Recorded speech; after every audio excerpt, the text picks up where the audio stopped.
Aucune. Captain Beefheart disait Lick my decals off.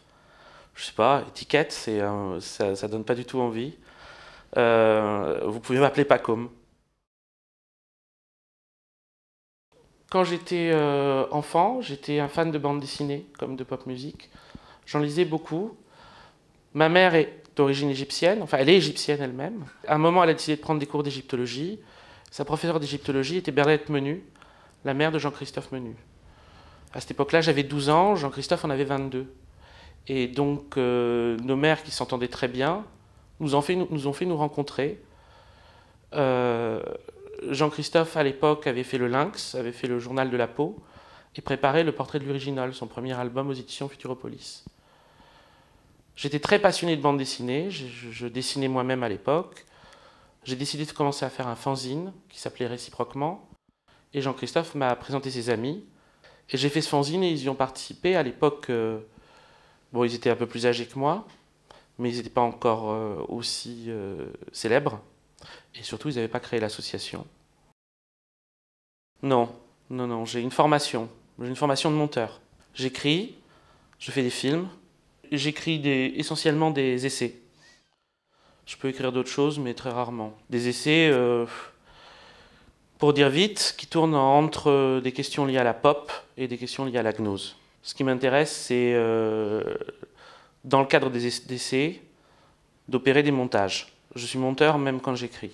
C'est-à-dire que j'essaye de raccorder des éléments totalement disjoints pour créer un frottement, et entre ce frottement, il y aura peut-être une étincelle ou un éclair qui pourra passer. Mes grands artistes, c'est les Beatles, Frank Zappa, David Lynch, c'est GB, c'est Rimbaud, Nerval, c'est Dostoïevski, c'est Damon Lindelof et Carlton Cuse. Ça peut être même simplement une apparition fugitive dans un film, mais qui est grandiose. Jean-Noël Pic, dans les films de Jean Eustache, pour moi, est un grand artiste. Mes grands artistes, ça peut être aussi Captain Caverne, Placide, Museau, Kiki et Loulou Picasso, Olivia Clavel, Pion, Matt Conture, Kilofer, Jean-Christophe Menu. Sur mes murs, j'ai l'original de la couverture que Kilofer a fait pour mon essai L'homme électrique. J'ai des images de Scott Batty. J'ai une affiche de Jean-Claude Forest que m'a offert mon père. J'ai une planche originale du portrait de l'original de Jean-Christophe Menu. Et j'ai un dessin original de Captain Caverne pour Schreiber président. Je suis archiviste. J'ai besoin d'avoir beaucoup de documents autour de moi. Il n'y a pas besoin que ce soit des originaux. Les salles de montage.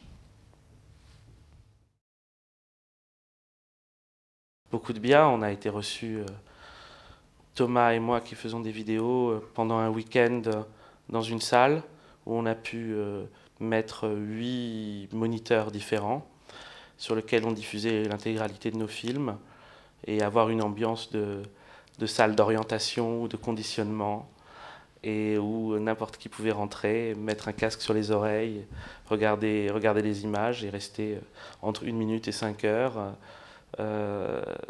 C'était un moment exceptionnel. Pour moi, au départ, il s'agissait de prendre très au sérieux plusieurs propositions.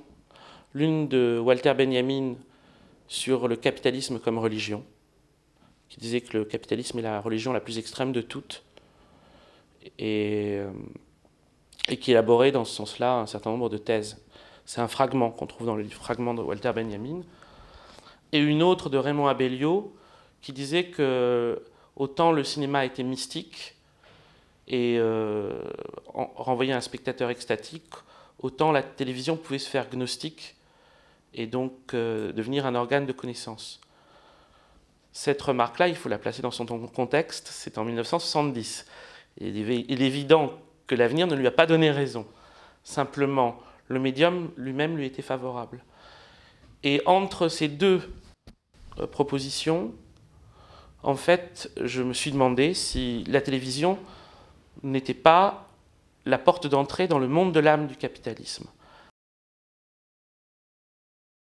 L'histoire, ce sont des récits. L'histoire de l'art, c'est un des récits les plus passionnants parce qu'il renvoie directement à notre intensité et à l'histoire de notre âme. L'histoire, c'est comme un gigantesque sac, très gros sac, rempli de babioles, d'objets, et aussi de saleté, quoi. Et à l'intérieur de ça, on doit à chaque fois recréer un nouvel objet. Dès qu'une histoire de l'art est considérée comme est accréditée, est considérée comme juste ou comme close ou comme vérifiable, elle est morte.